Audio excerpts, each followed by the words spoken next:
Vous écoutez une prédication dite à l'église Source Féconde.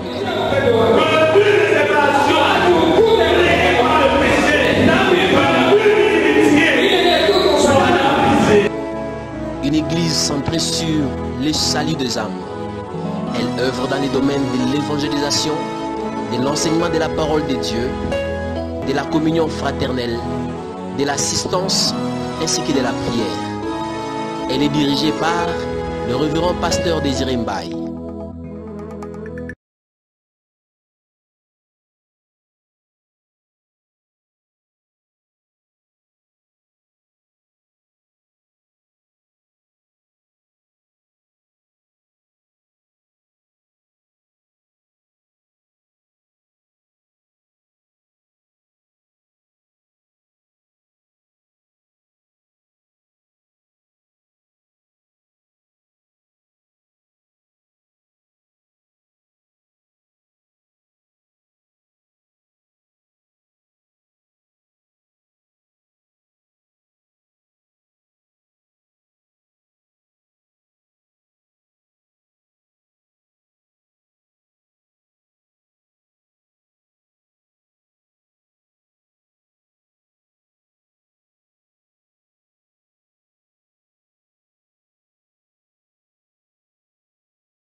Aujourd'hui encore, gloire te soit rendue pour ta fidélité, gloire te soit rendue pour ce que tu es. Jéhovah, merci, parce que tu es grand et redoutable. Jéhovah, merci, parce que tu es présent. Jéhovah, merci, parce que tu es digne de louange. Jéhovah, merci, parce qu'aujourd'hui tu vas toucher nos vies, tu vas visiter nos vies. Nous te sommes reconnaissants ce soir. Reçois l'honneur, la puissance et la gloire. Au nom de Jésus-Christ, nous disons Amen. Bien-aimés, que le Seigneur vous bénisse. Nous prenons nos Bibles. Nous sommes dans Marc chapitre 6, du verset 45 au verset 51. Marc chapitre 6, du verset 45 au verset 51. Nous lisons la parole de Dieu. Aussitôt après, il obligea ses disciples à monter dans la barque et à passer avant lui, de l'autre côté, vers Bethsaïda, pendant que lui-même renverrait la foule. Quand il l'eut renvoyé, il s'en alla sur la montagne pour prier. Le soir étant venu, la barque était au milieu de la mer et Jésus était seul à terre. Il vit qu'ils avaient beaucoup de peine à ramer, car le vent leur était contraire. À la 4e veille de la nuit environ, il alla vers eux, marchant sur la mer, et il voulait les dépasser. Quand ils le virent marcher sur la mer, ils crurent que c'était un fantôme et ils poussèrent des cris. Car ils le voyaient tous et ils étaient troublés. Aussitôt Jésus leur parla et leur dit, « Rassurez-vous, c'est moi, n'ayez pas peur. » Puis il monta vers eux dans la barque et le vent cessa. Ils furent en eux-mêmes tout stupéfaits et remplis d'étonnement. Alléluia. Il monta vers eux dans la barque et le vent cessa. Oh, que c'est merveilleux. Une parole merveilleuse que Dieu nous donne. Il monta dans la barque et le vent cessa. Une histoire merveilleuse reprise dans tous les 3 évangiles, Matthieu, Marc et Luc, que nous appelons évangile synoptique, parce que finalement tous ont eu la même source d'inspiration, la même source pour écrire. C'est comme ça que nous retrouvons les mêmes textes qui se retrouvent dans les 3 évangiles. Mais l'histoire est merveilleuse et nous pouvons la subdiviser en 3 ou 4 parties. Et nous voulons parler de ces 4 parties aujourd'hui. La première partie, la Bible nous dit, aussitôt après. C'est-à-dire, il y avait un avant. Nous voulons réfléchir ensemble sur ce qui s'est passé avant cette histoire. Et quand nous rentrons dans ce qui s'est passé avant l'histoire, nous voyons la multiplication des pains. Jésus qui fait un miracle notoire, il multiplie les pains.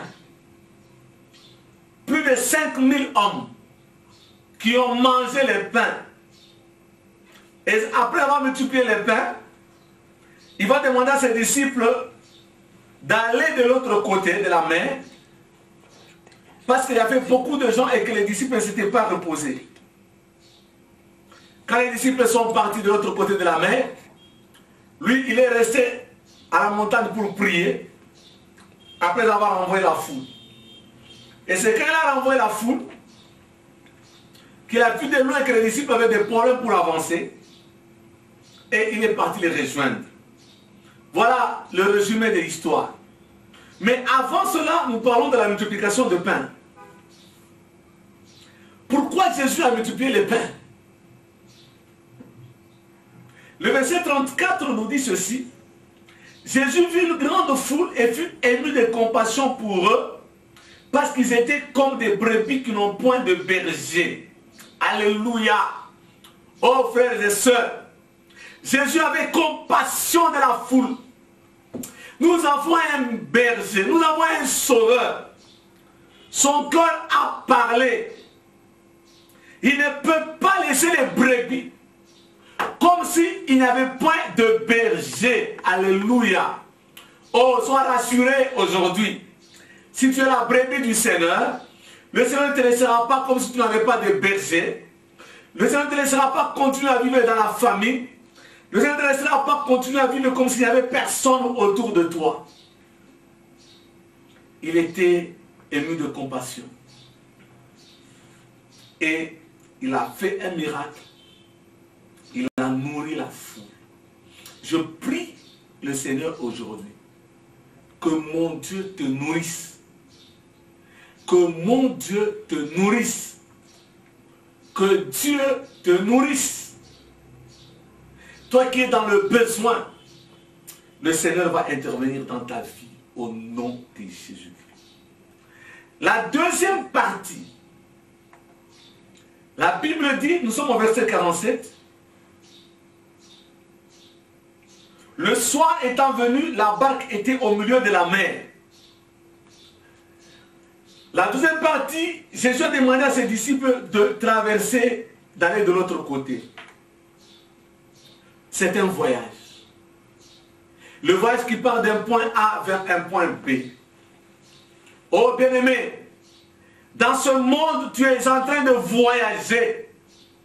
Il y a un point de départ. Il y a aussi un point d'arrivée. Dieu veut que tu voyages. Dieu ne veut pas te voir statique dans ta vie.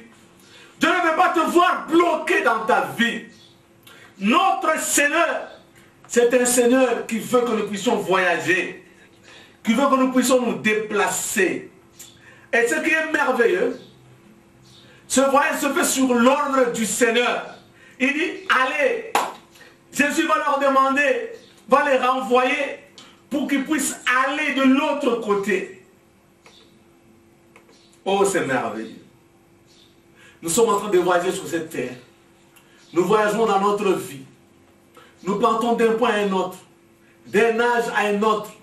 Il y en a qui partent de 20 ans à 21 ans. Il y en a qui partent de 10 ans à 11 ans. Il y en a qui partent de 50 à 51 ans. Il y en a qui partent de 60. Je ne connais pas. Mais il est vrai que même si tu ne voyages pas, mais ton âge voyage. Ton corps voyage. Les cellules encaissent. dont nous voyageons. Ce monde ici, l'homme voyage. Tu voyages, bien-aimé. Même dans tes affaires, il y a un mouvement de stock, c'est un voyage. Dans ta vie, il y a un voyage. Ton mariage voyage. Hier, tu avais une semaine de mariage. Aujourd'hui, tu auras une semaine et un jour de mariage. Jésus a voulu que les gens voyagent. Oui, Dieu veut que tu voyages.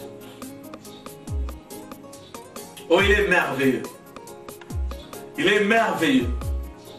Mais là, j'aime le Seigneur qui nous demande de voyager, qui nous demande d'avancer dans la vie.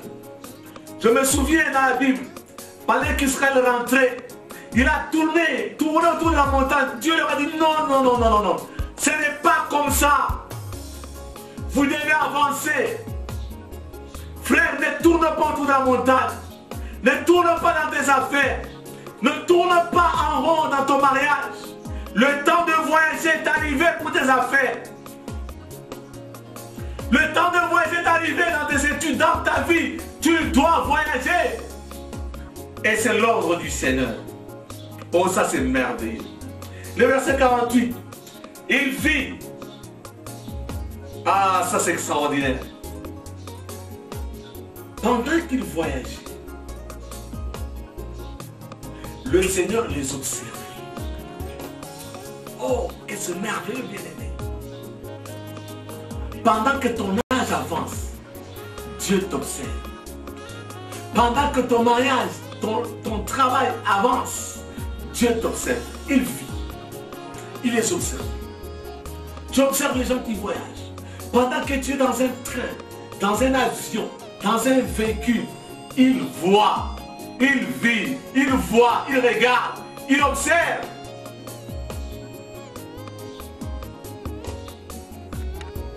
Mais pourquoi il les observe? Il les observe parce qu'il est toujours prêt à intervenir en cas de problème. La Bible dit, il vit qu'ils avaient beaucoup de peine à ramer. Il les observait parce que le vent était contraire. Il y avait un problème. Le vent était contraire. Le vent voulait arrêter ce voyage. Oui, il y a un problème aujourd'hui qui veut arrêter ton voyage, qui veut arrêter ta maison, qui veut arrêter ton ministère, qui veut arrêter. Il est contraire à ton avancement. Mais Jésus regardait. Les gens essayaient de ramer. Ils ramaient. Oh, ils avaient des problèmes. Alors quand il a apprécié qu'il ne pouvait plus avancer, alléluia, oh bien-aimé, que Dieu soit béni. La Bible me dit, il alla vers eux. Il alla vers eux, marchant sur la mer. Oh, je bénis le Seigneur. Je bénis le Seigneur, bien-aimé. Je bénis le Seigneur. Il alla vers eux. Notre Dieu est toujours prêt à intervenir dans notre voyage. Quand nous avons des problèmes, voilà pourquoi il est regardé. Voilà pourquoi il t'observe. Oh, ça m'encourage. Que dans ma vie, Dieu m'observe, Jésus nous observe. Il nous regarde comment nous avançons.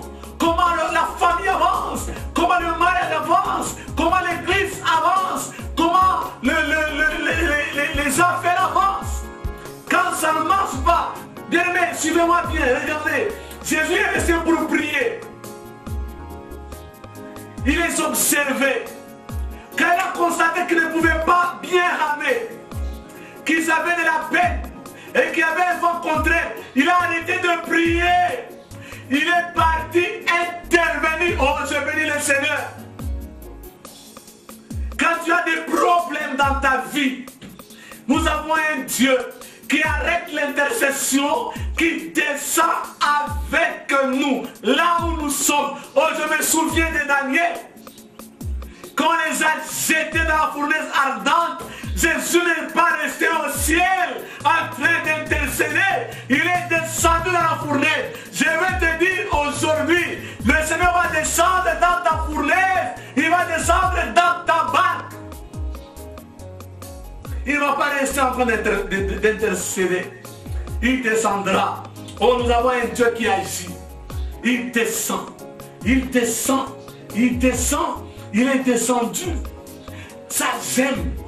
Oh, bien-aimé, j'ai été comblé en méditant ce texte.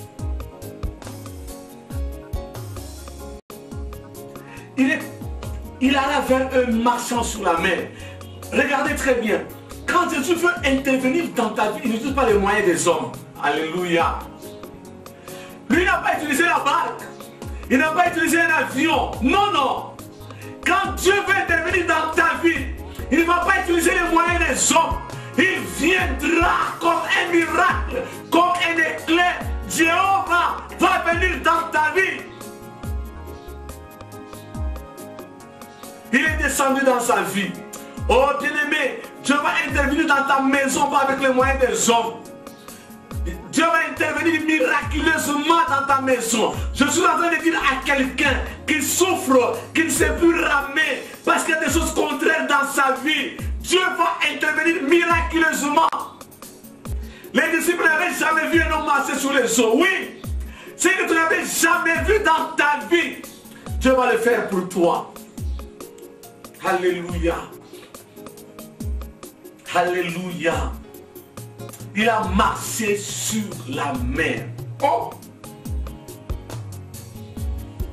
Ah, ça c'est merveilleux. Il a marché sur la mer.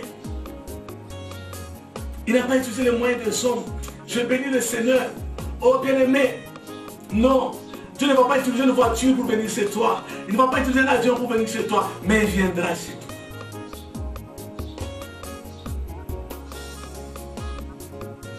La réaction de l'homme. Quand ils le virent marcher sur la mer, il est au verset 49, ils crurent que c'était un fantôme et ils poussèrent des cris. Oh, ça m'étonne. Il n'y a même pas longtemps que ce sont les disciples du Seigneur. Ils étaient avec lui avant qu'il ne traverse. Vous savez, quand l'homme est dépassé par des problèmes, il perd même l'image de Dieu. Plusieurs aujourd'hui, pendant ce moment difficile de Covid, pendant la famine, dans le chômage, ils perdent l'image du Seigneur. Ils vont chez les sorciers, ils voient les sorciers partout, ils vont invoquer des dieux qui n'existent pas. Pourquoi? À cause des problèmes, ils pensent que Jésus est un fantôme. Ils oublient l'image exacte de Dieu. Oh, bien-aimé, aujourd'hui, je suis venu t'annoncer l'image exacte de Dieu. Il n'a pas changé. C'est le même Dieu. Beaucoup de gens, ils ont oublié que c'est ce Dieu-là qui a multiplié les poissons. C'est ce Dieu-là qui a nourri 5000 hommes. C'est ce Dieu-là qui t'a donné le mariage. Aujourd'hui, tu vas chez les sorciers. C'est ce Dieu-là qui t'a donné du travail. Aujourd'hui, tu vas chez les sorciers, chez les hommes. C'est ce Dieu-là qui t'a guéri. Aujourd'hui, tu fais je ne sais quoi. Non, bien-aimé, n'oublie pas l'image du Dieu vivant. Beaucoup oublient à cause de problèmes. Quelle est ton attitude aujourd'hui? Dans tes problèmes, quand tu lèves tes yeux, est-ce que tu vois ce Dieu merveilleux, plein d'amour, qui dit, mon fils, viens, je vais t'accueillir aujourd'hui dans mes bras. Je suis à tes côtés. Il a multiplié le pain parce qu'il avait compassion. Oui, est-ce que tu as oublié? Son cœur n'a pas changé. Je suis en train de te dire aujourd'hui, le cœur de mon Dieu n'a pas changé. Le cœur de Jésus n'a pas changé. Jésus n'a pas changé son cœur, bien-aimé. Il n'a pas changé son cœur. Il n'a pas changé son cœur, bien-aimé. Il n'a pas changé son cœur. N'oublie pas le cœur. Il a un cœur merveilleux. Il n'a pas changé son cœur. La Bible dit ils étaient troublés. Oui, quand tu es troublé, est-ce que tu considères que Dieu est un fantôme? Tu as oublié son image à cause des problèmes que tu as. Aujourd'hui, je suis venu te rappeler l'image de Dieu, son cœur plein d'amour. C'est le même qui a multiplié les poissons. C'est le même qui a multiplié les pains. C'est le même qui t'a donné un mariage. C'est le même qui t'a guéri. N'oublie pas ce Dieu-là. N'oublie pas son cœur. La Bible dit, aussitôt Jésus leur parla et leur dit, rassurez-vous, c'est moi, n'ayez pas peur. Oui, aujourd'hui, le Seigneur te dit, rassure-toi, c'est lui, n'aie pas peur. L'action de Jésus quand il vient, la première chose, il nous parle. Bien-aimé, qu'il y ait toujours la parole de Dieu dans ta vie. Il leur parla. Et la parole de Dieu, ici, le Seigneur nous donne deux caractéristiques. La première, rassurez-vous, ça nous donne la confiance dans notre Dieu et en nous-mêmes. Si quelqu'un te prêche une parole qui n'a pas la confiance en Dieu en toi-même, bien-aimé, méfie-toi et réfléchis 2 fois. Rassurez-vous. C'est moi. Rassurez-vous. Ayez confiance en Jésus. Oh bien-aimé, toute parole de Dieu nous amène à la confiance en Jésus-Christ. Nous amène à la confiance en Dieu. Nous amène à la confiance dans le Saint-Esprit. Rassurez-vous. La deuxième chose, n'ayez pas peur. Oui, ne crains point. Aie confiance au Seigneur. Dans la situation où tu es, aie confiance en Dieu. Ne crains point. Aie confiance.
Quand les heures passeront, le Seigneur Tout-Puissant fera ce voyage avec moi pour partir d'un point A vers un point B, pour partir d'une situation présente vers une situation future. Le Seigneur fera le voyage avec moi. Et ça, c'est merveilleux. Les résultats, quand le Seigneur entre dans ta vie, dans ton mariage, dans ta maison, la Bible dit, le vent cessa. Oui, oh alléluia, ce soir, retiens que si tu laisses le Seigneur entrer dans ta vie, dans ton voyage, le vent va cesser, ça va s'arrêter, ton problème va s'arrêter. Je déclare sur ta vie que le vent cesse, que le vent cesse, que le problème cesse au nom de Jésus-Christ. Ça va s'arrêter. Cesser signifie s'arrêter. Nous allons prier le Seigneur. Je vais prier avec toi. Dieu fait quelque chose de merveilleux aujourd'hui. Alléluia. Alléluia. La première chose, Seigneur, merci pour ce voyage, tel que nous l'avons expliqué, d'une situation présente à une situation qui vient. Sur la santé, famille, mariage, église, travail, toutes ces situations qui bougent dans notre vie. Tu nous regardes. Je bénis ton nom. Parce que quand tu nous vois en difficulté, tu descends. Tu arrêtes la prière. Tu descends. Et ce soir, tu descends dans la vie de mon frère et dans la vie de ma soeur. Comme tu l'as fait avec Daniel. Tu es descendu jusque dans la fournaise. Oui, tu descends jusque dans la barque. La barque est sur la mer. Le monde où nous voyageons, mon Dieu descend. Oh, je bénis ton nom. Quand tu descends, tu n'utilises pas les moyens des hommes. Oui, ma vie sera touchée avec des moyens divins. Ma vie sera touchée avec les moyens de Dieu. C'est pourquoi je fais confiance en Dieu. La Bible dit que tu es monté sur les nuages rapides. Tu es descendu en Égypte pour délivrer ton peuple. Oui, je comprends pourquoi dans ma vie, tu ne vas pas tarder. Tu m'observais, tu regardais comment j'ai ramé. Tu ne m'as pas dit non, non, non. Pourquoi tu as échoué? Tu es descendu pour agir. Et tu agiras dans ma vie. Reçois la puissance, l'honneur et la gloire. Aujourd'hui, en vertu de ta parole, je déclare que le vent qui s'est levé dans la vie de tes enfants s'arrête maintenant.